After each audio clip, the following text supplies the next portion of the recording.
Selamat malam Pak Maksi. Selamat malam Mbak Sofi. Ada Ketua Umum Kamar Dagang dan Industri Indonesia Kadin Rosan Perkasa Ruslani. Pak Rosan, selamat malam. Selamat malam Mbak Sofi, salam sehat selalu. Ada pula Dekan Fakultas Kedokteran Universitas Indonesia Ari Fahrial Syam. Dok Ari, selamat malam.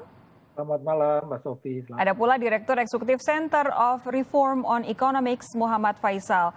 Pak Muhammad Faisal, sehat ya? Alhamdulillah sehat. Selamat malam Mbak. Selamat malam. Saya mau ke dari perwakilan pemerintah dulu, dari Kemenkes. Pak Maksi, apakah memang pemerintah saat ini membuka peluang adanya vaksinasi mandiri secara berbayar? Ada atau tidak peluang itu?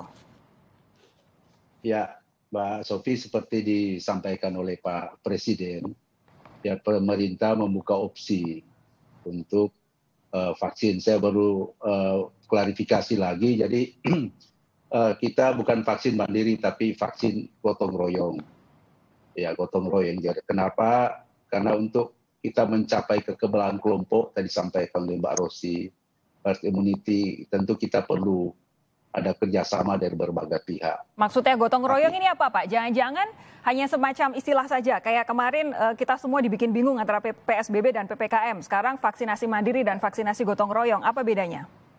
Ya, vaksin gotong royong ini boleh dikatakan bahwa peran juga yang lain itu dibutuhkan swasta. Tetapi sekali lagi ini harus prioritaskan vaksin program yang disiapkan oleh pemerintah untuk 181 juta jumlah penduduk. Oke, jadi memang prioritas tetap yang 181 juta, tapi ada vaksinasi gotong royong yang berbayar, begitu?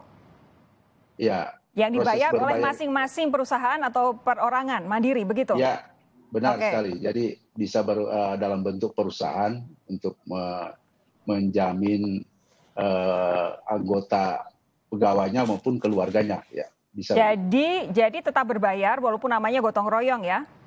Ya. Oke, ini kembali lagi istilah-istilah nih yang semoga nanti tidak membingungkan masyarakat.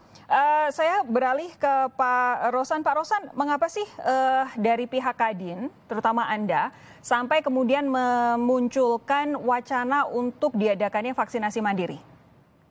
Ya, terima kasih Mbak Sofi. Karena kami melihat bahwa semakin cepat vaksinasi ini diberikan kepada masyarakat Indonesia, semakin cepat juga faktor ketidakpastian karena kesehatan dan juga pemulihan ekonomi diharapkan. Pak Rosan, mengapa sih dari pihak Kadin, terutama Anda, sampai kemudian memunculkan wacana untuk diadakannya vaksinasi mandiri? Ya, terima kasih Mbak Sofi. Karena kami melihat bahwa semakin cepat vaksinasi ini diberikan kepada masyarakat Indonesia, semakin cepat juga faktor ketidakpastian karena kesehatan dan juga pemulihan ekonomi diharapkan menjadi lebih cepat. Dan ini kan adalah musibah ya. Kalau musibah kan kita harus bersama-sama nih, tadi disampaikan ya, kita harus bergotong royong. Ini bukan hanya beban pemerintah gitu. Karena harus diingat juga bahwa vaksinasi ini kan bukan hanya sekali, bukan hanya tahun ini bisa tiap tahun kita bervaksinasi.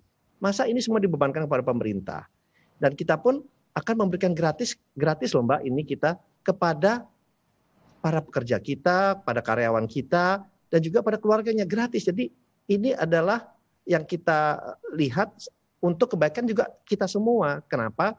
Karena untuk pengusaha, kita kan juga menjalankan protokol kesehatan.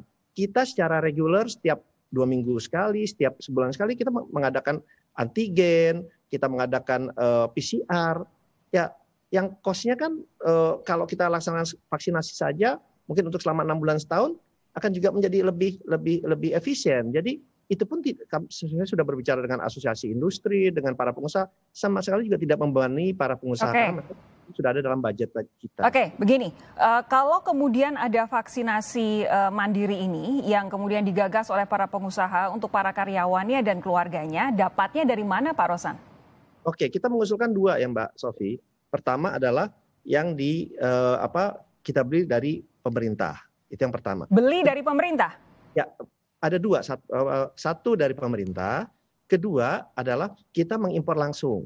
Karena untuk kita mengimpor langsung, kita pun dari produsen yang kita kontak itu menyatakan bahwa tetap dari pemerintah Indonesia harus memberikan izin bahwa ini boleh dibeli langsung oleh pengusaha. Jadi kita mengusulkan dua hal itu karena kita kan juga harus mengantisipasi ke depannya gitu. Jadi itu yang kita usulkan, Mbak. Oke, impor langsung jelas sudah tidak bisa karena saya mengutip harian LA Times ini pada tanggal 18 Desember tahun 2020, terutama yang saat ini sedang dibicarakan, Moderna dan Pfizer menyatakan dokter dan warga pribadi tidak bisa membeli dari mereka secara langsung untuk saat ini. Di Amerika Serikat saja pemerintah mengontrol alokasi untuk 50 negara bagian. Ini sudah dinyatakan. Bahkan di dalam data